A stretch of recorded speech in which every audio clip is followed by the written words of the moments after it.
ایک سوئی بھی سمندر سے ڈھونڈ لی جاتی ہے۔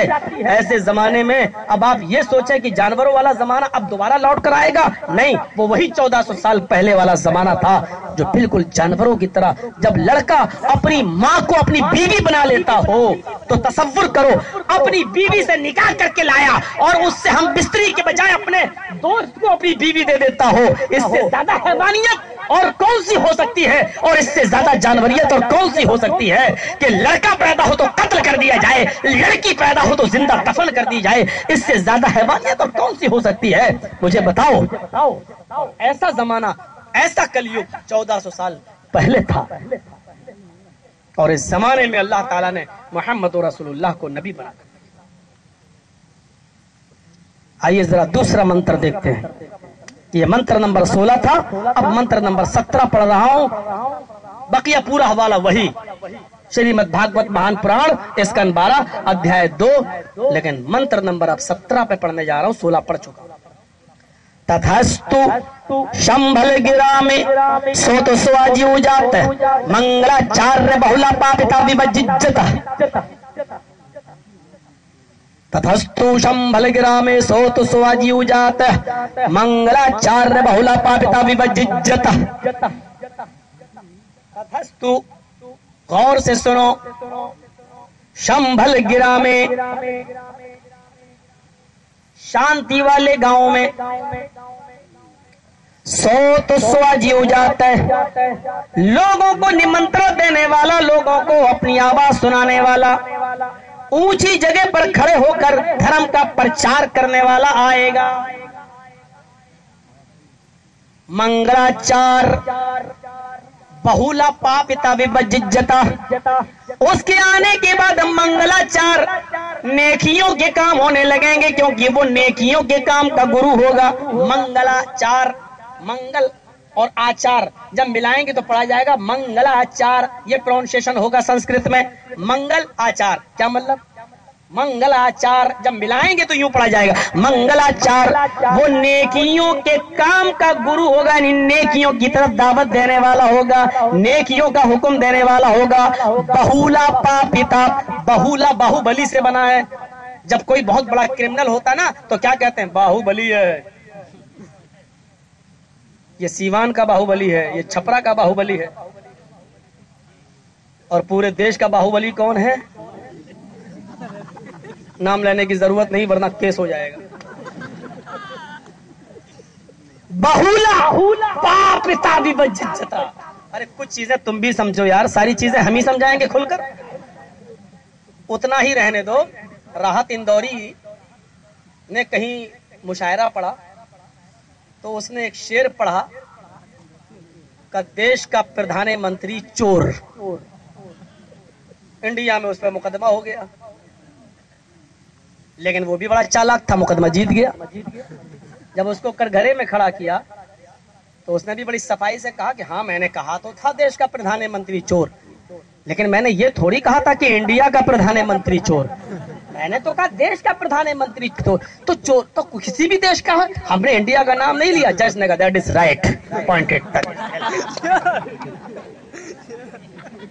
تو کچھ چیزیں میرے لیے بھی چھوڑ کے رکھو۔ باہوبلی سیوان کا، چھپرا کا کون ہے آپ جانتے ہیں، دیش کا کون ہے وہ بھی آپ جانتے ہیں، بتانے کی ضرورت نہیں ہے۔ تو میرے بھائیوں، یہ باہوبلی سے بنا ہے بہولا، بہولا بہولا پاپتا وبججتا۔ کیا مطلب ہوا؟ منگلاچار، نیکیوں کا حکم دینے والا ہوگا، بہولا پاپتا وبججتا، اور بڑے بڑے پاپ، بڑے بڑے گناہوں کو نام لے کر مٹائے گا، بڑے بڑے گناہوں کا نام لے کر مٹانے والا ہوگا۔ کہاں آئے گا؟ تتھستو شمبھل گرام میں، شمبھل گرام کے اندر، شانتی والے گاؤں کے اندر وہ جنم لے گا۔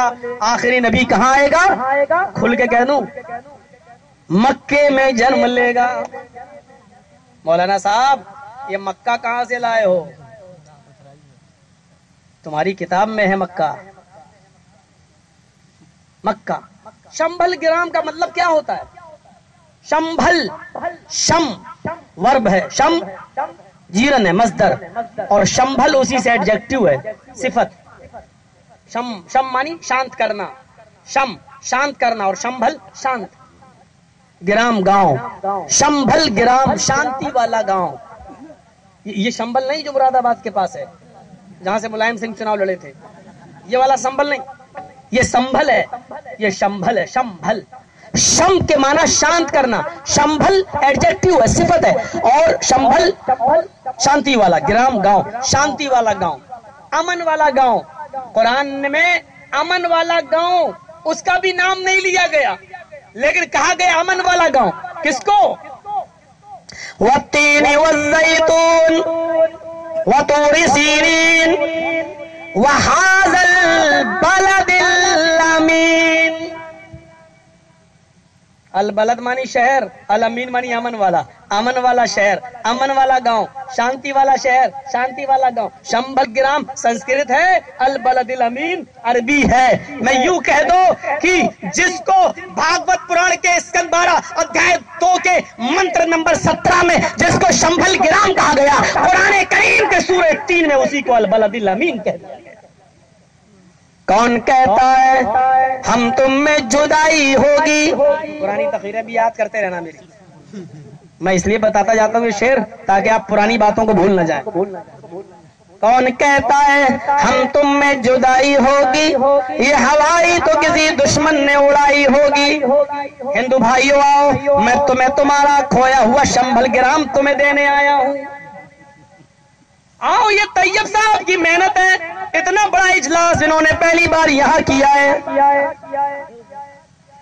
مولانا صاحب اسی پہ بولنا. میں نے کہا پہلی بار کر رہے ہو؟ کہاں؟ میں نے کہا تجربہ نہیں ہے، پھر مجھے کیسے بلا لیا؟ پہلے چھوٹے چھوٹے جلسے کرا کے دیکھتے.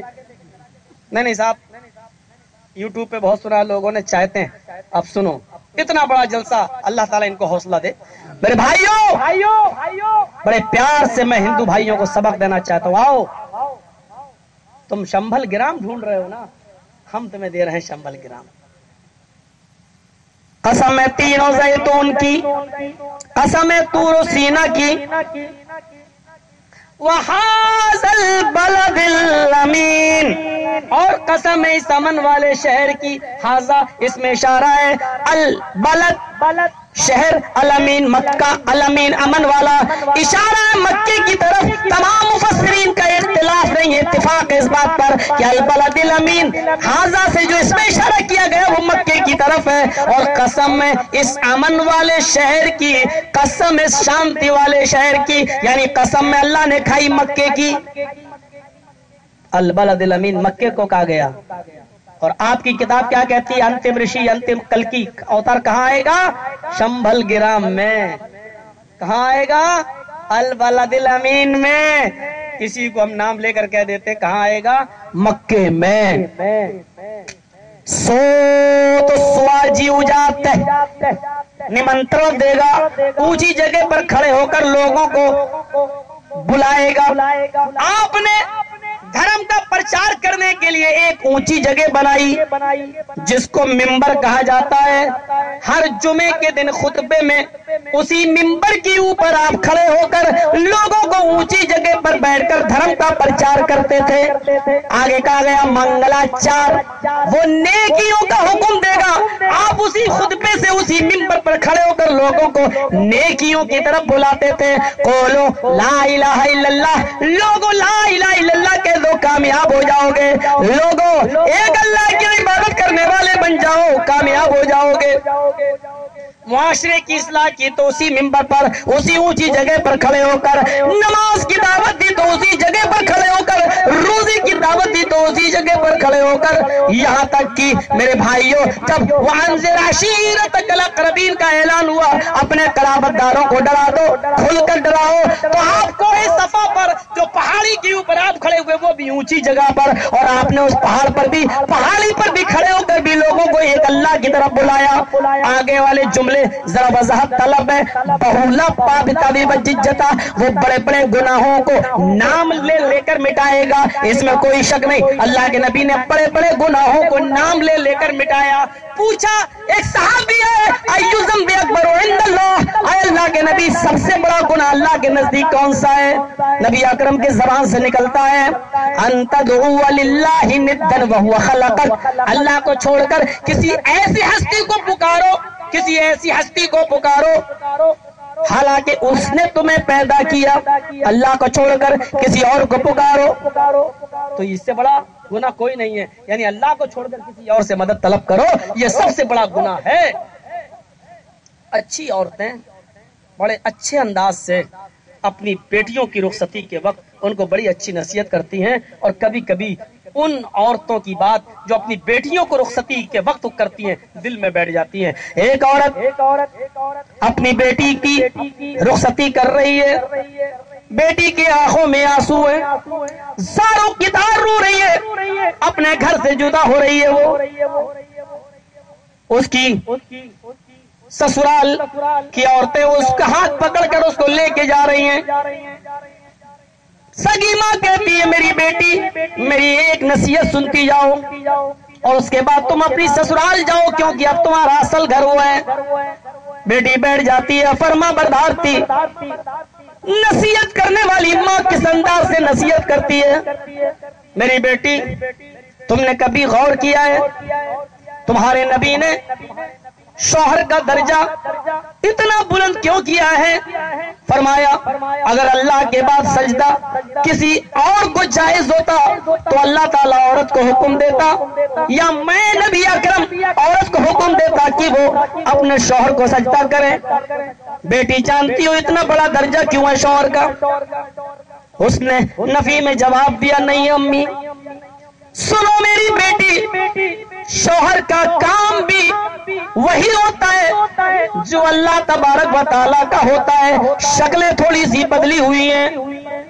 اللہ اپنے بندوں کو اس دنیا میں پیدا کیا تو اس کے رہنے کے لیے زمین بنائی، آسمان بنایا، بارش برسائی، سبزی پیدا کی، زمین سے غلہ اگایا۔ ایک شوہر بھی اپنی بیوی کے لیے چھت کا انتظام کرتا ہے، کھانے پینے کا انتظام کرتا ہے، محنت مزدوری کرتا ہے، لیبر کا کام کرتا ہے، مستری گیری کرتا ہے۔ اللہ چاہتا ہے کہ میرا بندہ دنیا میں جب پیدا ہو سانس لے تو اس کے لیے پانی پہلے سے موجود ہو، اس کی غذا اس کی ماں کی پستان میں پہلے سے موجود ہو۔ شوہر بھی یہی چاہتا ہے کہ میں نکاح کر کے جب اپنی بیوی کو لاؤں تو اس کے لیے رہنے کے لیے چھت پہلے سے موجود ہو، اس کے لیے کمرہ پہلے سے موجود ہو، اس کے کھانے پینے کا انتظام پہلے سے موجود ہو۔ خود ہمارے اندر اتنی طاقت ہو کہ جب وہ بیمار ہو جائے تو اس کا علاج کرایا جا سکے۔ جی امی میری بیٹی اتنا یاد رکھنا، اب میں تمہیں وصیت نصیحت کر کے رخصت کر رہی ہوں، یہ سارے انتظام اللہ اپنے بندوں کے لیے کرتا ہے، پھر وہ یہ چاہتا ہے کہ میرا بندہ پوری زندگی جب تک زندہ رہے میرے سامنے ہی سجدہ کرے، میری ہی عبادت کرے، میرا ہی حکم مانے۔ سب کچھ کرنے کے بعد بھی اس نے یہ کہہ رکھا ہے میرے بندو ہزاروں گناہ کر لوگے میں تمہیں معاف کر لوں گا، کر دوں گا، لیکن یاد رکھنا میری توحید میں، میری ربوبیت اولوہیت میں کسی اور کو شریک مت کرنا، میری عبادت میں کسی اور کو شریک مت کرنا۔ میری بیٹی اللہ اپنے بندوں کے لیے سارا انتظام کرتا ہے لیکن اپنی عبادت میں کسی کو شریک کرنا وہ پسند نہیں کرتا۔ تم جس کی بیوی ہو یاد رکھنا شوہر بھی اپنی بیوی کی ہزاروں غلطیاں معاف کر دیتا ہے لیکن وہ اپنی بیوی کی شوہر کے ساتھ شرکت برداشت نہیں کر سکتا۔ یعنی تم اگر اپنے شوہر کے علاوہ کسی اور کو وہ درجہ دو گی، کسی اور کے ساتھ وہ معاملہ اپناؤ گی جو شوہر کے ساتھ کیا جاتا ہے تو اس کو شوہر بھی برداشت نہیں کر سکتا۔ میری بیٹی سمجھ گئی ہوگی تمہاری ماں تمہیں کیا نصیحت کر کے یہاں سے بھیج رہی ہے، مجھے امید ہے کہ تم اپنے شوہر کو اپنا گھر سمجھو گی۔ اب جاؤ، اللہ اپنے بندوں کے لیے سارے انتظام کرتا ہے، سب انتظام کرتا ہے لیکن پھر یہ بھی کہتا اللہ میرے بندو اگر تم سے گناہ ہو جائے تو مجھ سے معافی مانگ لیا کرو، میں معاف کر دوں گا، لیکن یاد رکھنا شرک اللہ بھی معاف نہیں کرتا، اگر شرک کی حالت میں مر گیا اللہ اس کو معاف نہیں کرے گا۔ میری بیٹی شوہر بھی تمہاری 50 غلطیاں معاف کر دے گا، لیکن اگر اس کو یہ پتا چلا کہ تم شوہر کے بستر پر کسی غیر مرد کو بلاتی ہو تو شوہر بھی شرکت برداشت نہیں کر سکتا۔ نصیحت کرنے والی ماں ہو تو بیٹیوں کو بڑی اچھی نصیحتیں کر سکتی ہے، اور بیٹی بھی اپنا گھر جنت بنا سکتی ہے۔ ان تدعوا للہ ندا، اللہ کے نبی نام لے لے کے بیان کر رہے ہیں، پہلا گناہ سب سے بڑا یہ کہ تم اللہ کو چھوڑ کر کسی اور کو پکارو، مدد طلب کرو۔ پوچھنے والا خاموش نہیں ہوا، اس نے کہا ثم ایون، اے اللہ کے نبی اس کے پاس سب سے بڑا گناہ کون سا؟ فرمایا ان تقتل ولدک خشیت ان یتیم معک، اپنی اولاد کو اس ڈر سے قتل کر دینا کہ یہ بڑے ہو کر میرے ساتھ کھائے گا، اس لیے اس کو مار دینا، بڑے ہو کر میرے اوپر بوجھ بنے گا۔ ارے اللہ نے پیدا کیا ہے، روزی دینے والا اللہ ہے، تم بھوک کے اور بھوک مری کے ڈر سے اپنی اولاد کو قتل نہیں کر سکتے ہو، وہ آپ کے اوپر بوجھ بنے گا، اس ڈر سے تم اپنی اولاد کو قتل نہیں کر سکتے۔ قال ثم ایون، کہ اس کے بعد سب سے بڑا گناہ کون سا ہے؟ فرمایا ان تزانی حلیلۃ جارک، اپنے پڑوسی کی بیوی کے ساتھ زنا کرنا، پڑوسی کی بیوی کے ساتھ۔ اس کا یہ مطلب نہیں لقطے نکالتے ہیں لوگ، پڑوسی کی بیوی کے ساتھ زنا نہ کرو، دوسرے کے ساتھ جائز۔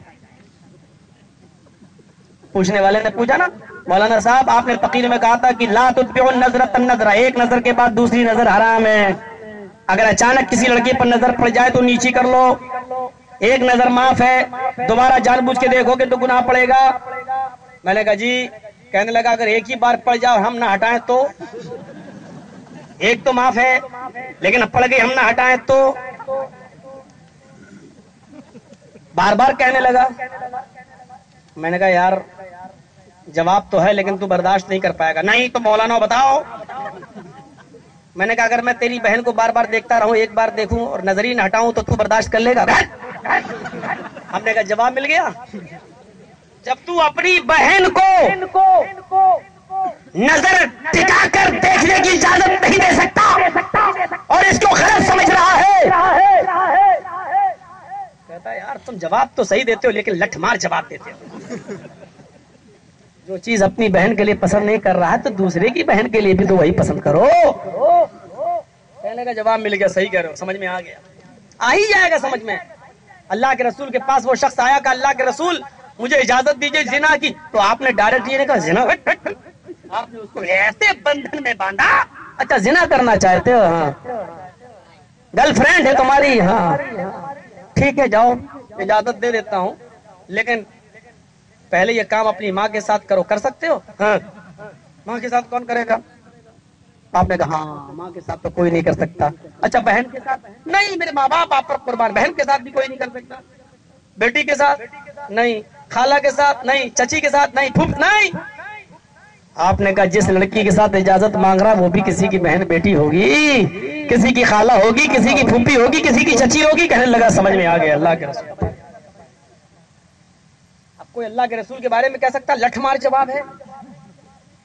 نہیں وہ نبی تھے۔ مولانا صاحب آپ نہ دو، یہی جملے برے لگتے ہیں۔ کان تزاری حلیلۃ جارک، اپنے پڑوس میں رہنے والی لڑکی کے ساتھ زنا کرنا یہ سب سے بڑا جرم ہے۔ یہ بھی نام لے کے آپ بتا رہے ہیں۔ پڑوسی کا لفظ اس لیے استعمال کیا کہ پڑوس میں ایک دوسرے کی آمد ایک دوسرے کے گھر میں ہوتی ہے۔ میری بہن تمہارے گھر چلی گئی، تمہاری بہن میرے گھر آ گئی، میری بیٹی آپ کے گھر چلی گئی، آپ کی بیٹی میرے گھر آ گئی، آپ کی بیٹی میرے گھر آتی میں اس کو اپنی بیٹی سمجھتا ہوں، میری بیٹی آپ کے گھر چلی گئی آپ اس کو اپنی بیٹی سمجھ رہے ہیں، میری بہن آپ کے گھر چلی گئی آپ اپنی بہن سمجھ رہے ہیں، آپ کی بہن میرے گھر میں آ گئی میں اس کو اپنی بہن سمجھ رہا ہوں۔ لیکن اتنے مقدس رشتے کو جب تم تار تار کر سکتے ہو، پڑوس میں رہنے والی بہن بیٹی کی زنا کر سکتے ہو تو دوسری عورتیں تم سے کیسے محفوظ رہ سکتی ہیں؟ اس لیے فرمایا پڑوسی کی بیوی پڑوسی کی لڑکی بہن بیٹی کے ساتھ زنا کرنا یہ سب سے بڑا گناہ ہے۔ پہلا شرک، پھر قتل اولاد اور پھر پڑوسی کی بیوی کے ساتھ زنا کرنا۔ دیکھیے نام بڑے بڑے گناہوں کا نام لے رہے ہیں۔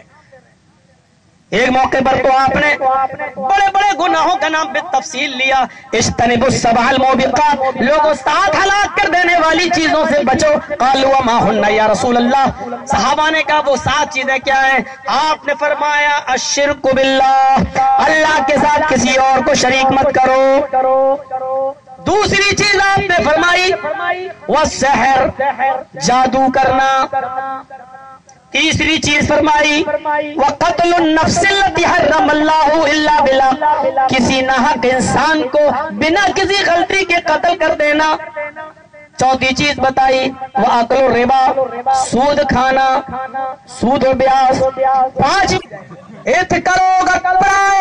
جنیشو کھرگر ملی، جب ساری جنتا جانوروں کی طرح ہو جائے گی، آچرن رہن سہن جب جانوروں کی طرح ہو جائے گا،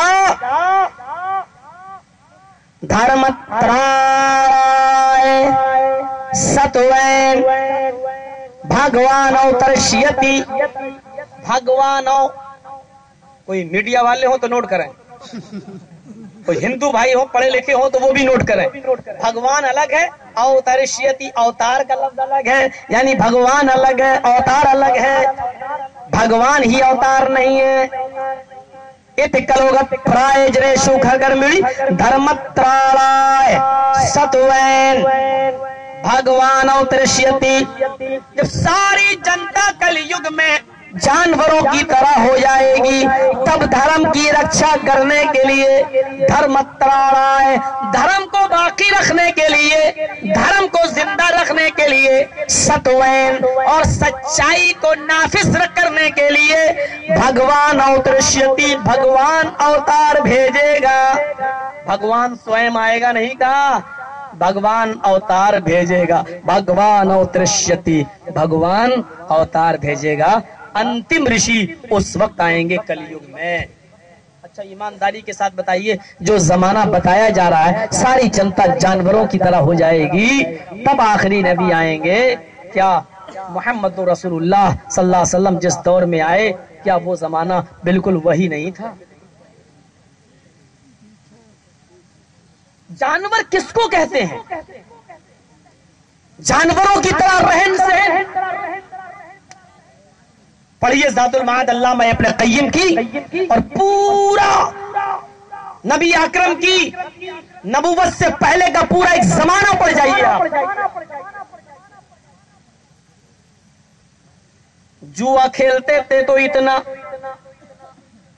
جوئے میں رقم ہار گئے تو مکان لگا دیا، مکان بھی جوئے میں ہار گئے تو بیوی لگا دی، اور بیوی بھی جوئے میں ہار گئے تو اپنی 18-20 سال کی جوان بیٹی بھی جوئے میں لگا دی۔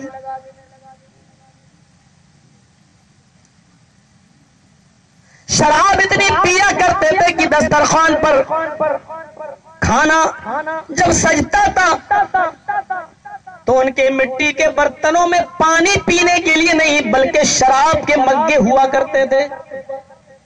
کھانا کھاتے کھاتے لقمہ جب اٹک جاتا تھا تو بجائے پانی کے وہ شراب کا گھونٹ پی کر اس لقمے کو اتارتے تھے۔